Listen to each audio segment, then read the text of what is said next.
channel. Today I'm sharing my May sewing plans with you. I'm really excited with what I have planned for this month. I've got 2 pattern tests, so I'm not going to be able to show you them. But I do have 2 other things that I'm planning on making this month. And also something from last month that I'm hoping to continue working on. So a few things to share with you. As always, Bailey's sleeping on the bed next to me. It's really cold here today. We're definitely getting into some true autumn winter weather. So I feel like we've sort of just gone from summer to winter. So it's been a bit of a shock. We sort of haven't had those nice like autumn, you know, like 24-degree days. It's sort of either 26, 27 and then it went down to like 17. So anyway, yeah, I'm just gonna jump straight into the video. So the first thing on my list to make this month is the Sew My Style project, which is the basic pocket skirt from the Caliphate collection. I wasn't really sure about this skirt when I first saw it on there. It's a really cute skirt, but just not something I would usually wear or purchase. However, I've decided to make a few alterations to it, which I will talk through in a future blog post. So I'm actually basing my pocket skirt on the, I think it's called the Brumby skirt from Megan Nielsen Patterns. So I actually was looking on Pinterest for inspiration for the pocket skirt and what I wanted to do with it, and I came across this photo, which I'll insert here for you. And I fell in love with it instantly, and then when I clicked further I realised it was this skirt from Megan Nielsen Patterns. So I'm going to base mine on that. So I'm going to be using this really gorgeous dark denim for mine. It's a fairly lightweight denim, probably not as lightweight as is recommended for the pattern, but I think it will turn out fine anyway. I actually bought this was a remnant, so quite cheap. I can't remember how much it was now. I bought it in thinking that I would make a Clio out of it, but I just can't bring myself to purchase that pattern. I just don't know that I'll get enough wear out of it for my wardrobe. But I really like the colour of this. It's a nice dark colour, so it'll be perfect for autumn and winter as well, with tights and boots. I sort of have envisioned like what the picture was. So that's my plan. So what I'm planning on doing is moving the side zip and making a back exposed zip. So I have this jean zip which I bought ages ago when I was planning on making the Deer and Doe, oh my gosh, I can't remember the name of the jeans, but I'll insert it in like a little link here. It's the jeans pattern that has the like little like seam down the middle. So I attempted, well, I sort of started putting that together but stopped that ages ago. But that is on my Make 9 for this year, but I'm planning on doing a different colour. So anyway, I have this zip here which will be perfect.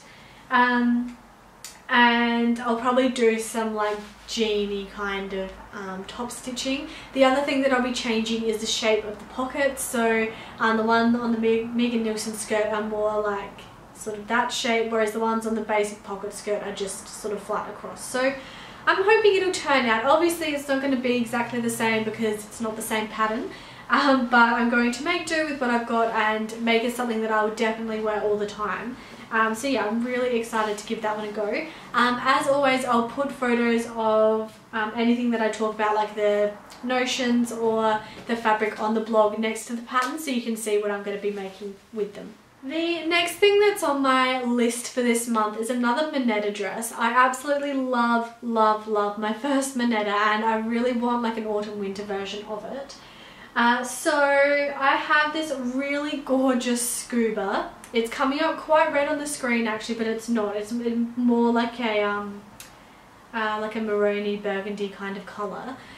So hopefully it shows up a bit better in the photos. And I have heaps of this. I bought this ages and ages ago. It was on the clearance table at Spotlight for something like $4 a metre. And I fell in love with it instantly. I knew I wanted to make either a skirt or a dress out of it. But now I have the Minetta, I think this will be perfect. So I'm planning on doing the 3/4 length sleeve Minetta. And I'm going to be doing pleats on the skirt, not gathers, because I think because scuba is quite a thick knit, I think it will look too ridiculous with the gathers. But I'm really inspired by Jen's from Gingerella. I loved hers with the pleats. I've seen a few other people do it as well, so I'm going to give that one a go this month.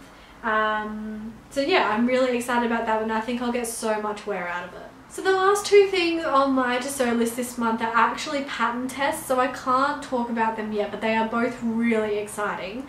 It's a top and a bottom, so I think that's really cool. I haven't decided on fabric for the top yet. I'm hoping I have something in my stash.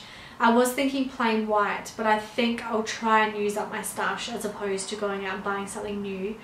So yeah, that should be really exciting, so I need to get stuck into that one. And the other pattern test is a bottom, and it's a bottom that I didn't think I would ever like. But now that I've seen the line drawings and the examples of it, I think they will be really, really gorgeous. So I'm really excited to give them a go. I'm going to make it out of just a black, maybe like a black linen or something. But I need to get the pattern first to see what the requirements are and also what they suggest. So I also have something extra I'm going to add on to that one. But I'm going to do blog posts on all of these. I have a heap of blog posts ideas for upcoming makes where I'm going to show you how I sort of hack them. So like for example the skirt, and I'm going to do one on the pleats, and I'm going to do one on this pattern test, and yeah, so I'm going to be showing you a few more ways to like hack your clothes or existing patterns to get them how you want them, especially when you've seen like ready to wear examples and you want to try and make them like that. So hopefully that will be something that will interest you guys. They're the 4 things that I'm planning on making this month. I also still have my McCall's shirt dress tunic. I'll put the number down here for you. So that's going to be an ongoing thing, I think, because it's quite the general construction of it's quite easy, but then the collar's going to be hard.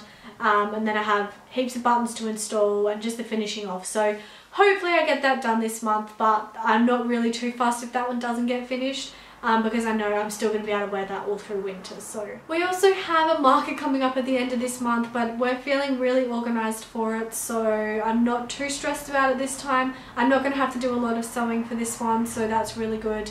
But if you are in Adelaide, it's going to be May the 21st. It's the Red Umbrella Market at the Cumberland Park Community Centre, which is at Goodwood. So I'd really love to see you there if you have a chance to come down. It's a Sunday, so a perfect way to spend an autumn Sunday just browsing through lots of local handmade goodies. So I hope that some of you might come down and see me there. So that's all I have for this week. A bit of a quick video, but I hope you enjoyed seeing what I'm planning on making this month. I can't wait to see people's versions of the pocket skirt. I think it's going to be a really versatile pattern, and especially for like spring and autumn, as we are in now in the different hemispheres. I think it'll be cool to see people's spring versions and also the southern hemisphere's take on it as well. So as always, if you like this video, please give it a thumbs up and subscribe if you haven't already, and I'll see you in my next one. Bye!